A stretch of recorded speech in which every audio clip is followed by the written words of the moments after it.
هتتحبس سنتين وهتدفع 100,000 جنيه غرامة لو خدت صور من على مواقع التواصل الاجتماعي، سواء فيسبوك أو واتساب أو انستجرام أو سناب شات أو أي موقع من المواقع بتاعة التواصل الاجتماعي، واستخدمتها ضد شخص بإن أنت تحطها على موقع أو تعدلها وتحطها على موقع منافي للآداب، أو تستخدمها في إن أنت تضايقه بيها أو تقول له إن الصور بتاعتك دي متصورة في موقع منافي للآداب، أو إن أنت تطلعه بشكل غير لائق.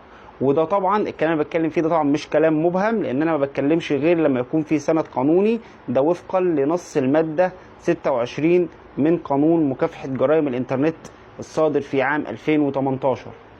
فياريت يا جماعة محدش ياخد صور حد او يبتزوا بيها او ان هو يعدل فيها او ينتقم منه، لان الموضوع مش سايب، وبيبقى في الموضوع ده احكام رادعة جدا.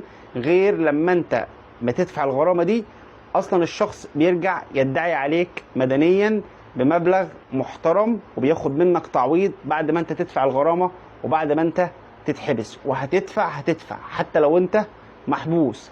دي نقطة. لو في حد ابتزك او حاول يبتزك او يبتزك بصورك، ما تسكتيش او ما تسكتش، واطلع على مباحث الانترنت واعمل ضده محضر، والاجراءات هتمشي مظبوطه والمعامله كويسه جدا هناك في مباحث الانترنت. وان شاء الله باذن الله اي حد اتعامل معاه كده يقدر ياخد حقه. فولو لايك واستنوني في معلومه قانونيه جديده.